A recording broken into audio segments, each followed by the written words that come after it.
And I just want to double, triple check. You can hear me. Everyone can hear me fine. Yep. Okay. Thank you, Andrew. I'll take two. Oh, and that's what technology does.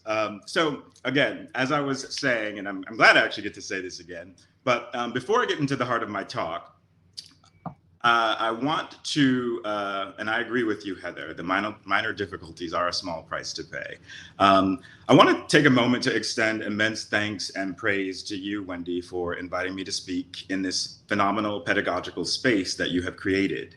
Having spoken one-on-one with Wendy about her personal background as an educator, it is no surprise to me that she has pulled off such a uniquely rich, impressive, and necessary week-long event. So thank you, Wendy, for sharing your heart and soul with all of us and for inspiring many with your ambitious vision to reaffirm how pre-modern critical race studies is indeed not a marginal part of the field, but central to all aspects of the field.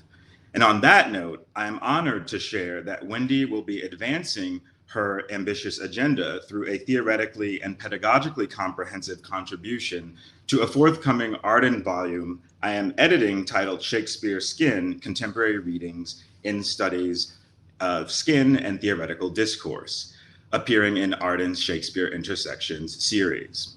I also want to thank the event sponsors for this week's event, as well as you all in the virtual audience who are lending your time and support to this Shakespeare Race and Pedagogy initiative. And no less importantly, I must thank my students who teach me all the time. Much gratitude also goes to the dedicated, passionate pedagogues who were my teachers and who also taught me how to teach through their brilliant examples. A version of the scholarship I'm about to share, Early Modern Literature, Crossing the Sonic Color Line, will appear later this year in Diana Henderson and Kyle Vitale's timely Arden volume titled Shakespeare and Digital Pedagogy, Case Studies and Strategies. My general aims with this talk are to discuss critical digital pedagogy and to acknowledge how, especially in the age of COVID-19, educators must not let technology or physical distance from students get in the way of providing an education that embraces anti-racism, social justice, and racial equity. Thus, within this talk, I offer a few strategies I have deployed to cross the color line in my classroom, whether in person or virtual. And I do have a PowerPoint that I want to share with you. If you're used to seeing my PowerPoints, as I've told Wendy already, this is not an elaborate PowerPoint by any means, and I'll blame that on the pandemic. But also, it's not elaborate because I really want you to focus on my voice and thinking about the sound that you are hearing as I'm talking. So with that said, I'm going to put up the PowerPoint and just, I guess I'll confirm with Wendy that you can see it. Yes? Okay. Yeah, it's on screen, thank you. Okay, great. And so now I'll begin with the formal part of my presentation. Some of my students cannot hear me because race hinders their ability to listen. Race colors the sound of my voice, which students process or perhaps actively do not process through willing or resistant ears because, as Jennifer Stover introduces through her sonic color line theory, race is as much an audible phenomenon as a visual one. We see race and we hear race. Building on the work of W.E.B. Du Bois, Stover asserts, the sonic color line describes the process of racializing sound, how and why certain bodies are expected to produce, desire, and live amongst particular sounds, and its product, the hierarchical division sounded between whiteness and blackness. The expectations surrounding my racial background, my blackness then, inform the preconceived notions students have about me, especially since many students, I often learn, have never had a Black teacher before or even conceived of a Shakespearean as being Black. This lack of exposure can manifest for students as resistance to how they hear and respond to my scholarly authority. Effectively, race gets in the way. It may even be getting in the way right now as you listen to me. Further defining her sonic color line theory, Stover continues, the listening ear drives the sonic color line. It is a figure for how dominant listening practices accrue and change over time, as well as a descriptor for how the dominant culture exerts pressure on individual listening practices to conform to the sonic color line's norms. Dominant white listening practices regulate what registers as unintelligent, smart, improper, proper, and quiet, loud, for example. Distinctions conveniently corresponding with the inferior-superior dynamic perpetuated by the racialized Black-white binary. In other words, race gets in the way even as one hears my racialized writerly voice, a Black voice, because of one's individual developmental listening experiences and practices, how one was taught to listen and to whom. Who were you taught to listen to? How were you taught to listen? If you stop to think about those questions, the answers will tell you a lot. That I sometimes cannot be heard in my own Shakespeare classroom is a problem. A problem I contend that technology and critical digital pedagogy can help expose while forming avenues to address prejudice, to conscientiously activate anti-racist action as a key learning outcome. As such, I argue for the fundamental importance of using technology in the Shakespeare classroom to cross the sonic color line and influence what the listening ear hears. Specifically, and as requested by Wendy, this talk builds on my 2016 open access radical teacher article, Early Modern Literature, Crossing the Color Line, which examined my critical personal experiential method for constructing and teaching a hybrid early modern English drama, African American literature course at Trinity College in Connecticut in 2013. As the racial demographics of Shakespeare classrooms continue to shift, and do so at a much faster rate than the racial demographics of the field, as Kim Coles, Ayanna Thompson, and Kim F. Hall have pointed out, I assert that instructors can adopt digital technologies to help adapt their teaching approaches and attend to equity, inclusion, and diversity of thought, while simultaneously shifting away from pedagogical emphases on white male centrality that can occur both through the literature taught and through those teaching the literature. Drawing on my original Crossing the Color Line pedagogy, the shorthand named for my course, I will reflect on a few ways instructors can use critical digital pedagogy. That is, as Sean Michael Morris and Jesse Stommel define it, instruction that requires an engagement with reality that is persistent and demanding and must result in real action to challenge the norms of white listening practices. This can be done, for example, by way of learning management systems, or LMSs, such as Desire to Learn, Brightspace, and Blackboard, by creating opportunities for marginalized scholarly voices to enter students' listening ears, and by using the digital corpus linguistics tool Voyant, which I'll talk a little bit about later. In Radical Teacher, I gesture toward the sound of my Black voice and body as being fundamentally important when I teach. The focus on my Black body indicates my own awareness of how instructors can productively use their own race, regardless of their racial backgrounds, to challenge deliberately hegemonic values. This is especially important for white instructors to be conscious of, a point that Jennifer Stover and I stressed in our 2020 Folger Institute Critical Race conversation titled The Sound of Whiteness, or Teaching Shakespeare's Other Race Plays in 5 Acts. More interesting retrospectively is the awareness of how the materiality of my racialized voice is a filter through which students receive their education.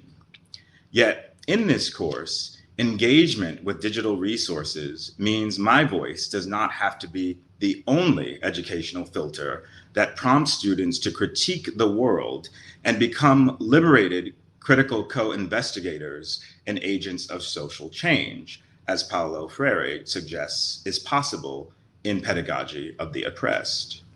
By creating textual intersections among early modern English and African American authors, my Crossing the Color Line course resists a traditional approach to Shakespeare studies and recognizes that, as Ayanna Thompson contends, destabilizing Shakespeare does not mean to destroy, vilify, or denigrate.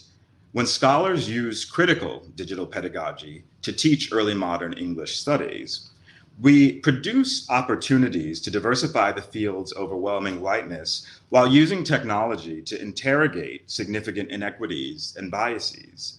That part is key. The technology must be used not passively, but actively. It must be used to interrogate, critique, and eventually generate action. As an anti-racist scholar, teacher, and activist, it is imperative my teaching considers and appeals to the oppressed, those who may be left out since early modern literature, a form of white property, as Arthur Little has identified it, is not seen as being for them.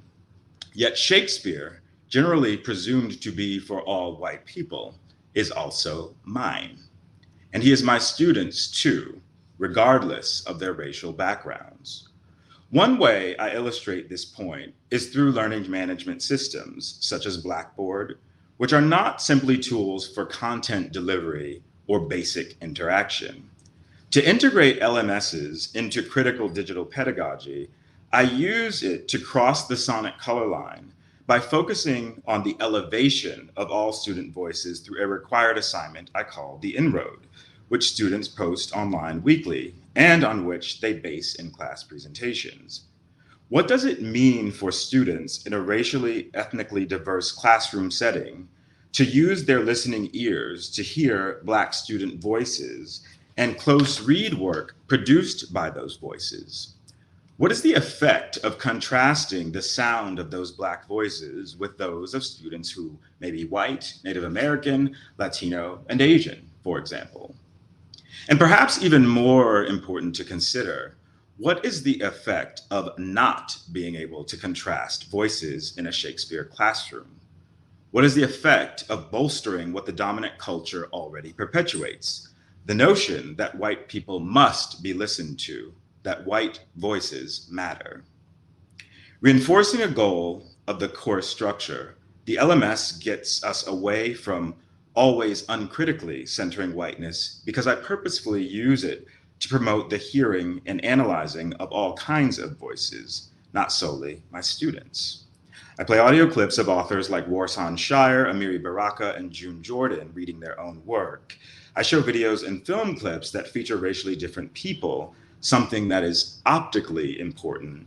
I incorporate culturally and racially diverse music into my lesson plans, and I require each student to do 2 technologically dependent in-class presentations, so the course actively centers them and their ideas. By allowing students to build their confidence in using their own writerly voices, the LMS also assists in transferring that developing confidence into the physical classroom space after some weeks of trust building. Course participants realize that their rhetorical and verbal communications and contributions matter. As they are realizing this, I work on decentering myself in the classroom space, both orally and physically. And I'm happy to say more about that trust building and decentering process later if there are questions about that. LMSs can also be beneficial for introducing students to other scholarly voices, particularly voices of people of color. Occasionally centering other voices as part of one's pedagogical agenda is invaluable in the early modern classroom setting, given that students are often taught Shakespeare by white instructors, since the overwhelming majority of Shakespeareans are, of course, white. This means that people viewed as authorities in Shakespeare studies are generally imagined as being white. This can and has created particular challenges for me that I have had to strategize around in my classroom, since I am often not who students expect to see at the front of the room. Some of my students have, in fact, articulated as much when I invite them to be candid about their thoughts on what a Shakespearean professor looks like: white and often male. So, precisely how can learning management systems serve the aims of diversifying student perceptions of Shakespearean authority?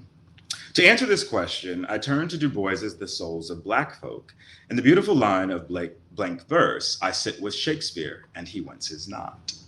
For Du Bois, Shakespeare was at a distance in many ways, yet somehow we find them together figuratively in the text. Following Du Bois's lead, I have students sit with distant intellectuals through the LMS, and not solely through readings, for the color of racialized voices does not always register on the page. I include podcasts and YouTube interviews, for instance, so students get opportunities to sit virtually through recorded presentations with pioneering Black Shakespeareans like Kim F. Hall and Ayanna Thompson.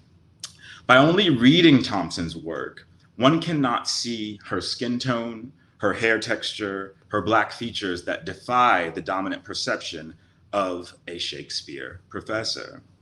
Exposure to other Shakespeareans, Black women in this case, which reaffirms the course's anti-androcentrism agenda, is eye-opening for students who learn there is a Black Shakespearean history that includes scholarship predating the era of widespread digital tools, going back to the mid-1960s with the publication of Eldred Jones's Othello's Countrymen, the African and English Renaissance drama. Why is that important? Well, I really want you to think about that question. But one answer I'll give is that the critical burial of Black scholars and scholars of color, also evidenced through citational erasure, means generation after generation after generation of activist scholars have to unbury the past. To Wendy's point, pre-modern critical race studies is not marginal, despite continued attempts to make it seem so. As a means of promoting social justice, critical digital pedagogy ensures the prioritization of anti-racism, inclusion, and diversity. My students' repeated exposure to voices of different hues normalizes the existence of voices of Black Shakespeareans, for instance. It individualizes our different research, presentation, and pedagogical styles. Therefore, the LMS becomes a tool to reframe students' ideas about how a Shakespearean teaches and who can speak Shakespeare's language or even embody a Shakespeare character. Students become aware of and see practitioners of color like Keith Hamilton Cobb, who penned the dazzling contemporary play American Moor, Leontyne Price, who appeared as Cleopatra in Samuel Barber's 1966 opera, Denzel Washington, who appeared in Kenneth Branagh's 1993 Much Ado film adaptation, Condola Rashad, who starred as Juliet on Broadway in 2013, and John Leguizamo, who appeared in Baz Luhrmann's Romeo and Juliet film adaptation. This kind of exposure, particularly when actively interrogated, has significant implications for the Shakespearean pipeline, as it enables students to grasp who is entitled to study Shakespeare. Anybody. Beyond utilizing LMSs strategically, I train students how to close read and reflect on inequality by using Voyant, an online textual analysis tool that can generate word clouds, and it also does other things. Before developing students' close reading skills, however, I need to help them get accustomed to managing the digital text. Once that is done, I can begin showing how Voyant makes close reading an interactive exercise. This process is exciting for me because I, as pedagogue, get to step outside of my doctoral training comfort zone, giving students a brief introduction to corpus linguistics. So on the current slide, I include the results of a Voyant-generated word cloud based on a corpus comprised of the dialogue from Act 4, Scene 2 in Titus Andronicus. As Kieran O'Halloran explains, the use of a large corpus can assist in the evaluation of initial responses to a literary work. The words appearing largest in the figure on the slide are the most frequently used terms in this scene. And as a side note, the word cloud can track up to 500 words. So you could expand this to just look like a real big map of what's going on in this scene. Adjusting the terms dial on the Voyant website changes what users see on the screen to as few as the 25 most used words in the corpus, which is what I have here. In case anyone's interested, also, the website address for that resource is www.voyant-tools.org. Aaron appears most frequently, uttered 10 times in this scene, and Empress comes second, appearing 9 times. Other keywords include child, nurse, mother, and black, with child appearing 7 times, nurse and mother also appearing 7, and black appearing 5. This word cloud, created through Voyant's Cirrus feature, is a creatively critical way to ask students for their impression of what is most crucial in the scene's dialogue, and to get them to see how race matters here, especially whiteness, and critique why. Because of the repeated appearance of the term black, the word cloud shows how even the play directs our gaze toward blackness in this scene, despite the fact that we can extract as much, if not more, meaning about what is going on with whiteness and white womanhood in this scene, since the words empress, mother, nurse, and presumably midwife are attached to white female figures, and since the child is a product of the empress's lust and her illicit relationship with Aaron. Some of what students highlight includes the centrality of Aaron's blackness and Aaron and bigotry, the interracial parental tension between Tamara and Aaron, the significant but short-lived role of the white nurse, and thinking structurally, the chaos that ensues during the play's falling action, largely because the innocent infant child is black. Analyzing the word cloud tends to add color to class conversations because students see the text differently, deconstructed in a way that aids the enhancement of their critical thinking skills. When I coupled the Voyant exercise with a viewing of Act 4, Scene 2 from Julie Taymor's 1999 film adaptation of Titus, students build on our previous discussion. They see anti-Black racism's effects through Aaron's fierce protectiveness of his child, whom the white characters want to kill, and they also hear it in the play's disparaging anti-Black language. When put into action with the help of digital tools, Shakespeare's words magnify the impact anti-Black racism can have on one's senses. If digital, like much traditional pedagogy, does not consciously address structural inequities, racism and anti-Blackness, for example, then it participates in the structuring of inequality. And if you take anything away from this session today, I want you to remember that point, and so I'm going to repeat it. If digital, like much traditional pedagogy, does not consciously address structural inequalities, racism and anti-Blackness, for instance, then it participates in the structuring of inequality. There is no in between. The work is either being done or not being done. Thus, instructors need to think carefully about how not to be part of the problem. For the intellectual health and even mental health of our students depends on this.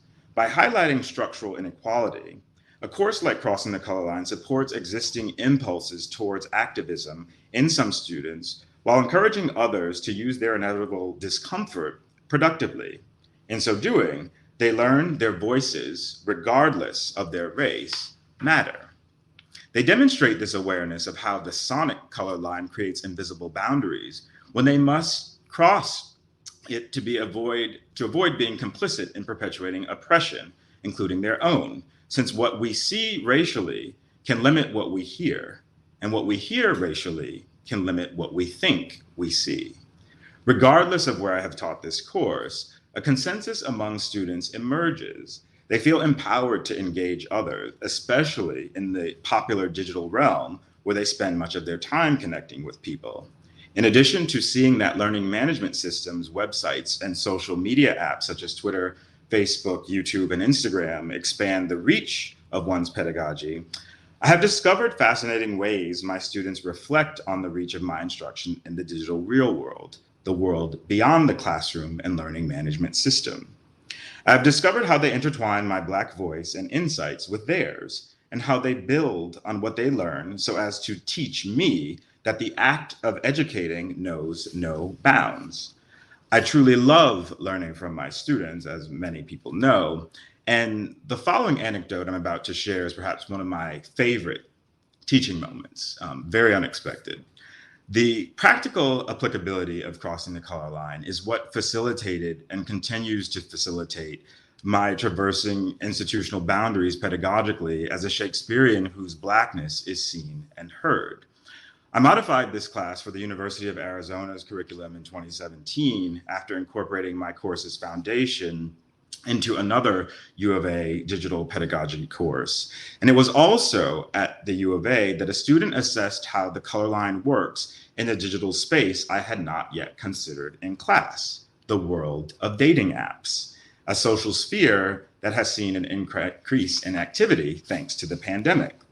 For me, this was an enlightening, teachable moment that afforded me an opportunity to see how this particular student applied their close reading skills to identify and, more importantly, call out racism, fat shaming, and internalized homophobia, what Karen Lumsden and Emily Harmer outline as the dangerously demeaning practice of online othering. In one of our final U of A sessions, during which students were synthesizing many of the textual intersections they had identified throughout the term, class members reflected on the many instances of rejection and exclusion on the basis of identity that we covered in our texts. The Romans' racism toward Aaron and his Black infant son in Titus Andronicus, the Maltese Christians' display of anti-Semitism toward Barabbas in The Jew of Malta, the Baron's resistance to Gaveston and the King's homosexual bond in Edward II, and Negro Sarah's hatred of her biracial self, particularly her Blackness, also understood as internalized racism, in Funny House of a Negro. Extending this conversation out into the digital real world, or rather, bringing that world into the classroom, a student critiqued the prevalence of exclusion that they observed on Grindr, an LGBTQ dating app. Specifically, this student inscribed their own identity into shared learning, as Peter Kerwin puts it in Shakespeare and the Digital World, and the student homed in on offensive, dehumanizing phrasing they would often see in people's profiles. That phrasing being, no fats, no femmes, no Blacks, no Asians. Seeking my approval to take our conversation in this direction, my student asked what I thought. As is typical of my pedagogical style when students are on to something brilliantly provocative, I threw the question back at the class. No fats, no femmes, no Blacks, no Asians, language that generated a visible mixture of discomfort and bewilderment for everyone in this racially and culturally diverse classroom setting, enabled an intriguing conversation that revealed how students were applying in a more digital public fashion their knowledge acquired from the study of early modern English and African American literature. In hindsight, I realized my students had a nascent awareness of how the color line operates socially, as they identified how reading those exclusionary phrases, especially those referencing race and ethnicity, often appeared in the profiles of gay white men whose voices seemed dominant and prescriptive. And even when the discriminatory phrases appeared in the profiles of people of color, my students determined that such biased preferences, as they are masked rhetorically on the app, could be rooted in self-hatred, internalized racism, and desire to attain idealized beauty standards. The class concluded that such preferences are, in fact, not preferences at all, but deliberate ways to harm others with racist, discriminatory discourse that centers the symbolic power of whiteness. And so, by working through the literature and connecting it to the real world, students came to a similar realization that theorists of critical race studies and whiteness studies have come to. By seeing digital text representing a certain subset of white male writers' messages on Grindr and reading race, My students recognize some of the socio-political dangers of the digital real world that are also class-based. Their criticisms of these dangers indicate their understanding of so much that they learn throughout the term, that the issues we address through Shakespeare are indeed relevant now, that attention to diversity and inclusion requires action and, more importantly, activism, not lip service, that race is a social construct, that stereotypes are not proof of anything about particular groups of people, that individuals believe in and use stereotypes as a means to police their own and others' actions, that phrases such as no fats and no blacks reinforce superior-inferior dichotomies that keep structural inequality intact, that the digital world sometimes makes expressions of intolerance easier, and that they, my students, have a social responsibility to confront injustice if they want to be effective allies and accomplices, and that the reinforced centering of whiteness occurs overtly and covertly every day as a form of racist distraction, as Toni Morrison has put it. Critical digital pedagogy must be implemented through intentional methods that do not perpetuate systemic inequalities, such as racism. While this kind of critical pedagogical work has potential to be enjoyable on some level, it often comes with psychological and emotional costs. And so, this work is often taxing, but what hard work isn't? For scholars of color who are often tokenized, this work becomes even more difficult when white colleagues do not assume such labor as genuine allies, accomplices, or partners. As Brett D. Hirsch proclaims, we owe it to ourselves and indeed to our students to pay more than lip service to pedagogy in our fields. Whether as a student or an educator, pedagogy should not be parenthetical to the experience in higher education. For me, the professor, and for my students as I learn in course evaluations, crossing the color line discussions, especially preliminary discussions that deliberately establish our comfort with one another, can leave class members feeling quite drained. Aware of this, I offer opportunities for some relief throughout the term, but perhaps most significantly, I remind students they are doing hard work, and that as a result, they will be rewarded with their own personal and intellectual growth by continuing to invest in their educations in this way. Having now taught this course at 3 very different higher education institutions, I have perceived some commonalities among the varied demographics of students regarding the hard work that is required in a course that employs a deliberate anti-racist framework. Without fail, the literature and our conversations present challenging learning opportunities. For Black students who must confront anti-Black racism and sometimes encounter racial epithets in our texts, for Jewish students and other religious minorities who must think about their families' roots in continued religious intolerance, for LGBTQIA students who must think about heterosexual norms and internalized homophobia, for women students who must repeatedly witness the power of sexism, misogyny, and patriarchy, for racial ethnic minorities who must learn to resist the socio-political emphasis on white centrality that often tells them they are less than, for everyone who identifies with a particular social class or marginalized group, such as low-income students with disabilities, and for white students who must confront and determine what to do with their own complicity in upholding white supremacy. It goes without saying that this course also presents challenges for me, a gay Black professor who studies and teaches literature thought of as white property. Based on my experience, I am convinced that this kind of critical digital pedagogy can reshape the essence of those who embrace it seriously. My crossing the color line pedagogy, which tends to attract a self-selecting group of students, though not always, deliberately aims to bring people in from the social margins, to center their voices, and in the name of equity and inclusion, it inevitably decenters those members of the dominant culture who expect to always be heard. As I mentioned earlier, I also eventually decenter myself so as to demonstrate what one can do with one's power. In my case, the instructional power of the professor, the classroom environment. Investing in a commitment to critical digital pedagogy in the post-racial era is one way to transform traditional approaches to Shakespeare studies. For such an investment opens up opportunities to innovate while being flexible with students' varied learning styles. Even if revitalizing one's pedagogy is initially time-consuming, it can make teaching more exciting for instructors in the long run. And more importantly, it can make learning more engaging for students. Additionally, critical digital pedagogy approaches should embrace diversity of all kinds, particularly racial diversity. And instructors should try to adapt their teaching approaches so as not to address whiteness only when it is convenient, thus allowing instruction to perpetuate, consciously or unconsciously, the aims of white supremacy. It cannot be overstated that this is hard work. It is not for those who simply want to use their pedagogy for virtue signaling.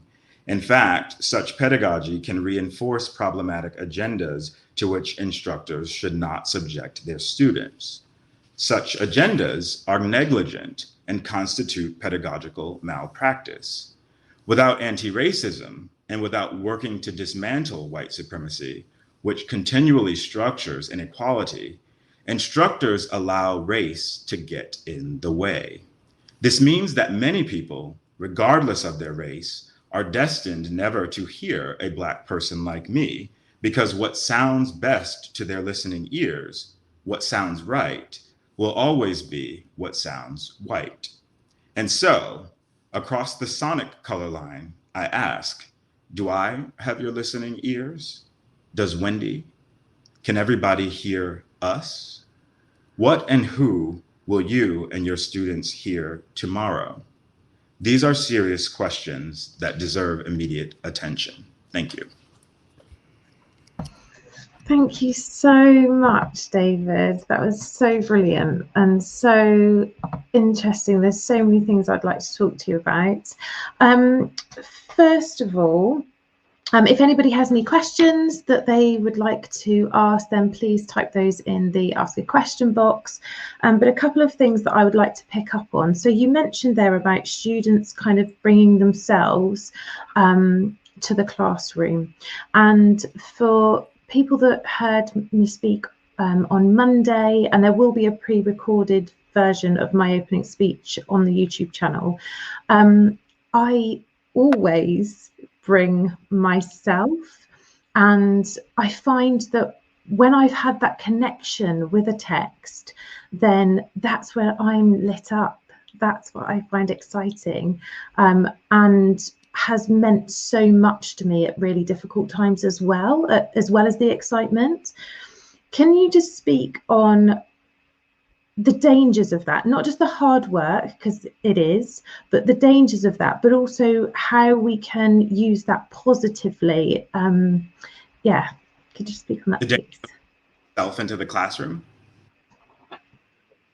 Yeah, bringing yourself to the text more than not just the classroom, but to a text when we're reading a text. And yeah, on Monday, I kind of alluded to some of the things that I identified with in certain characters, rightly or wrongly, and that can be frowned upon. But how can that be a good thing too? So yeah, I totally can relate to that in terms of the dangers, because it's a fine balance that we need to maintain in terms of what I like to think of as the personal, critical, and experiential, right? So in my crossing the color line, this happens and I have to train students out of it, but they'll see themselves in the text, which you are so right. You have this aha moment and you get really excited because you find a spot that, you know, they often read certain plays we read in high school. They didn't see themselves in it before, but they see themselves now. But they want to share these personal stories, right? Without necessarily thinking through the critical implications of the story. And I think that's really the important part. So I don't separate the personal from the critical. So if I do bring in a personal story, I come at it from a very critical perspective. And I think that is what generates that richness in the classroom. And I think it's so important to allow students to be able to do that, because then the classroom becomes a space where they actually want to be. And that for me is 100% an important goal that I have. Of course, I have maybe my attendance requirement to kind of help me out, get students in the classroom, but they show up, try to make it a space where they want to be. And I think that personal, critical, experiential method is super important, and that it facilitates that, really. Absolutely. And that's how I approach my research and everything I do. And I think if I don't have that kind of connection, that spark, then I'm not as engaged as a PhD researcher. So I think that is so important for the students. And I think that's what I was kind of touching upon yesterday. If it's just exams focused, then there's not that richness. So I think that's really, really important. I'm sorry. You also mentioned about, sorry, yeah? I just wanted to say one thing, since you mentioned the word exam, right? That's so important too, because assessment and evaluation, right? How we evaluate and assess students, that can happen in myriad ways, and it doesn't have to be just through the exam. And so for me, when my student at the University of Arizona brought in that grinder example, that wasn't, some formal assignment in the syllabus, but my God, like, that was learning being put in action. And so that counts for something. And I think that's really important for instructors to keep that in mind too, that outside of the formal things that we have in the syllabus, such as exams, quizzes, writing assignments, etc., to pay attention to the other ways that students are being engaged and showing their learning. Yeah, absolutely. Thank you. So a couple of questions. Thank you for the fantastic talk. I wonder if you can speak a bit more about how students think about their own voices. So this person teaches in a rural, poor region in North Carolina. Their students are Black and white, tend to apologise for their accents when reading Shakespeare. I push back against that in various ways, but I'd like to hear more about practices you use to encourage students to gain their confidence in their own raced, classed, gendered voices. Great question. Absolutely. So, the main thing I do, and that I realize, our students, although they are adults, they're in these very formative years of their lives, and in this transitional space, having left, high school or whatever it may be. And so many of my students, it depends now institutionally, but I would say for the most part, they don't even actually realize that they have their own voices, right? And so that's a place that I like to start with them, is just, even on day one, like, I need to hear everybody. And I need to and get them to understand that their voice, because of their perspective, right, of where their voice comes from. So if it is a Black woman student or a trans student, whoever, like, their voice matters in the classroom space. And I also like to let them know that things like that, accents, etc., or even if they mispronounce the name of a particular character or something, but they've kind of got it right, we don't need to apologize for those things. We don't need to apologize for who we are. We also don't need to apologize for what we don't know, right? We're in the classroom to learn. And so I absolutely hate it when students, and someone inevitably does it on the first day of class, they'll say, this might be this might be a stupid question. And I'm like, okay, stop the tape. Like, there are no stupid questions. We don't say that phrase. We can't say that phrase in my classroom. So the minute somebody says it, I have to make them aware that they can't say that, because it totally is contradictory to the point of being in that space. But in terms of class and all of that stuff, that's where I bring myself into the classroom as well. So my students really understand, one, what all goes into my voice, right? So I let them know that I'm a former first generation college student. They eventually become aware through conversations that I am a member of the LGBTQ community. They obviously can see that I am a Black man. But the things that they might not know, right? That, I didn't grow up rich. I think there's often this assumption that people who get on this track and become professors must have had like this wealthy upbringing that led them to get, and that wasn't my story. It is for some people, that's not my story. And so I think it's important that students know that. And as much as I can help my students see part of themselves in me, that's what I try to do too, because I'm standing at the front of the room and I am an example for them in a lot of ways. And so to that question, which I love, thank you, whoever asked it, for the student who might come from a lower class or first generation background, it's important for them to know that, like, in some ways that was the starting point for me. And so that is embedded in my voice. It's part of my voice. It doesn't go away just because I have a PhD. It's part of my voice. Absolutely. And that's there are so many reasons why I wanted to create this week, but also because I didn't have that start. I had a love for books, definitely, when I was really little, but I didn't have that start. And I think it's so important, especially in the schools that I teach in as well, for students to see what's possible. Absolutely. Something that keeps coming up, I think, is that people are asking here as well, how do you approach this in a classroom that's not racially diverse? And I think this question comes up often when we have these events or when we have these conversations. So how would you respond to those questions? Because a couple of people have asked, and I'm not going to ignore that. I think we need to address those kind of questions. So what do you think if the classroom is majority white? So those are very important questions as well. And I do teach majority white classes. So my Crossing the Color Line class tends to attract a diverse group. And I think it's because of the literature. Brit Lit 1 and Shakespeare, general Shakespeare course, when I teach those, they are always majority white. I teach at a predominantly white institution, Binghamton University. So that's inevitably what I'm going to get in a larger classroom.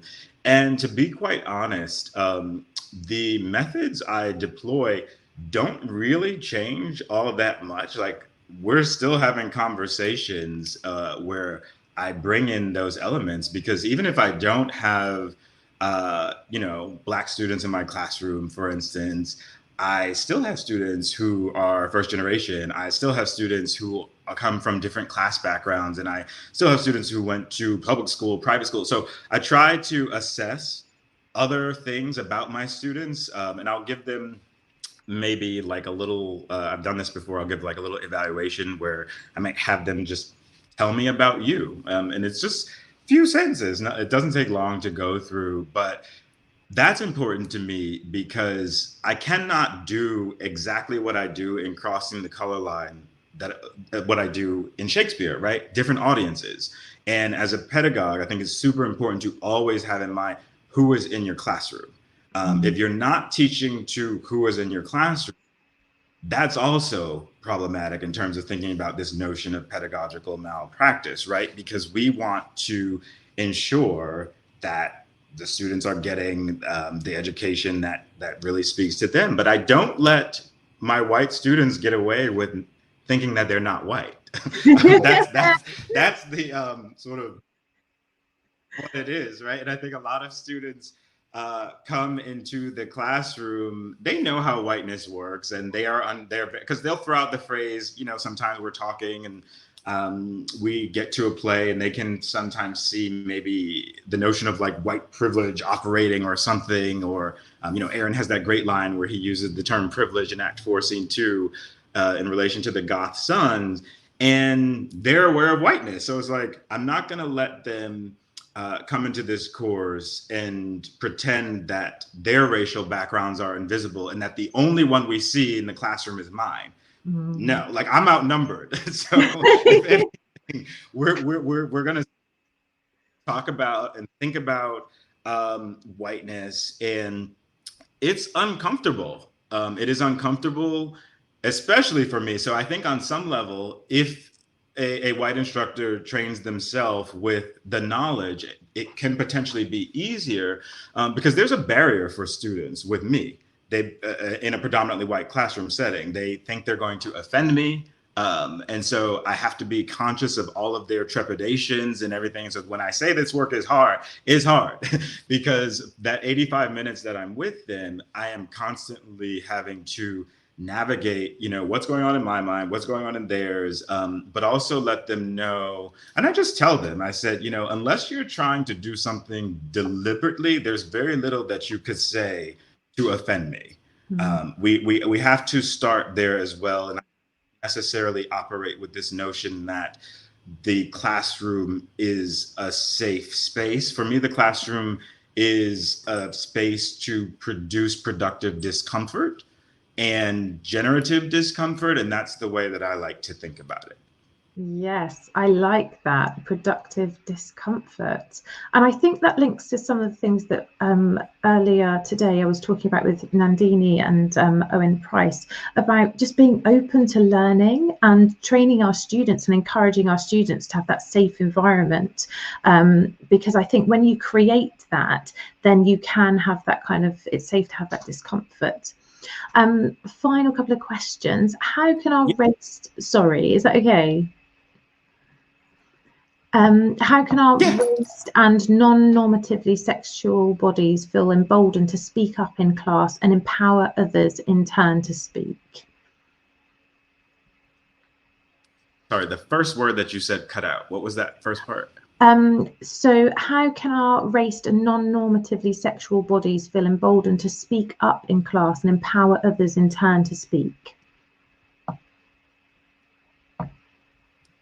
How can our raced bodies? So this person said, fabulous talk. Could I ask you to reflect a little more on how a race is implicated within questions of sexuality, specifically homosexuality, which can often be invisibilized yet as potently and painfully exclusionary in our lived experience? So how can our raced and non-normatively sexual bodies feel emboldened to speak up in class and empower others in turn to speak? So I like to think about, and then that's super important. And I'm glad you're doing this event because each day, each session, I think you're proving that race intersects with everything, right? And so we need to have those important conversations in the classroom as well. I think it's useful to start with what is most uncomfortable for students. And for me, at least in my experience, I found that is race. My Crossing the Color Line course is actually divided into units where I deal with race first, then I get into sexuality and the paradox of passing in terms of sexual passing in a sense where somebody might not necessarily present as being a member of the LGBTQIA community, but in fact they are.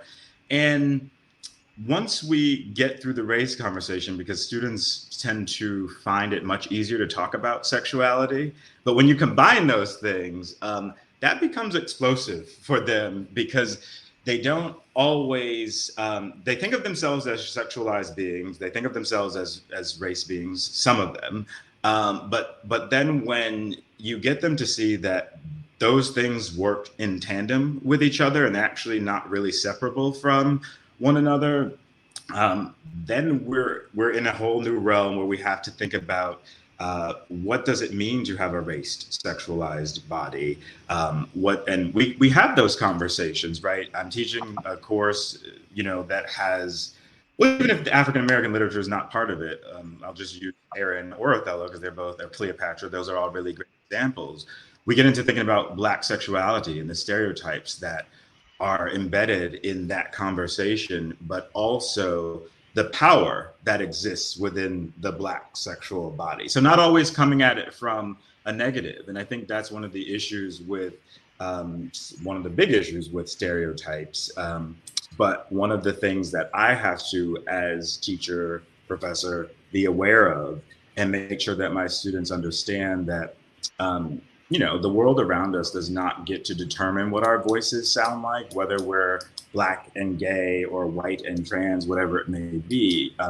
We do that work. Yes, absolutely. I'm going to, if it's okay with you, I'd like to ask you the final question. Are you finding students in your classes are experiencing Shakespeare for the first time in college? As a secondary teacher, I have seen a shift away from canonical texts such as Shakespeare in favour of what are being categorised as more engaging texts. What? Shakespeare is engaging, but I'm going to let David answer this. Wait a minute. That is a fair question. So this person seeing shifts away from like Shakespeare and is asking what is more interesting than Shakespeare? No, she's asking, this person's asking if you're noticing if students are just experiencing Shakespeare for the first time in college, because there seems to be this shift away from Shakespeare. Yes. I am actually. And that's always interesting. There's sort of the spectrum there. It's either the students who really didn't get much Shakespeare, which I am starting to see lately, or they had it and they think they know everything. And so they come with these preconceived notions of what Shakespeare is. And you'll even get this notion of like, we can't talk about race in Shakespeare. Like, that's not how my high school teacher taught. I'm like, I'm not your high school teacher, one. And two, Shakespeare was talking about race. And I'm like, I didn't create these plays, but I have seen that. So when, I think that's another, I love this question too, because that's another place where, you know, if you assess your audience at the beginning of a class, right? And I learned that, say, 50% of my students have not had real exposure to Shakespeare.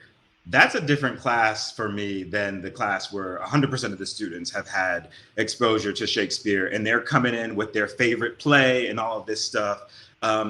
All of that feeds into this discourse that I think about with respect to social class and race and all of that, because typically it is the upper class white students who have maybe gone to private school and had these elite educations before getting to college, where they know everything about Shakespeare. And that can be intimidating for the first generation, low income student who had no exposure or very limited exposure to Shakespeare. And so I try to take that into consideration when teaching as well. My job at the end of the day, as I see it, because Wendy's doing it right now, I love doing it. I just want to get everybody excited about thinking about Shakespeare, however we can. So if I have econ students in my class, you know, let's talk about what's going on in the Merchant of Venice with respect to the economics of that play and all of that stuff. And I will say this too, a point that you had raised, Wendy. I think it's important to let students know that we can learn from them. That is one of the key ways of empowering them across the different lines that these questions have been coming at me from. When students feel like they can teach me something and show them what you learned from them, that's super, super, super empowering.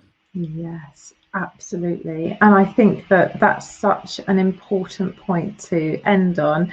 And I hope this week really shows us that we shouldn't be moving away from Shakespeare. When I'm writing for my PhD, you know, you read it once and that's not enough. Like, there's so much more to do with it in so many different ways. So I think we need to work on that, definitely. Thank you so much to David Sterling-Brown for that fantastic presentation, all of the important points you've raised, but also just how encouraging you always are. I'm just so grateful to me and so many people. And thank you everybody for joining us today. Thank you. So I look forward to seeing you all tomorrow for day 3. Thank you. Bye.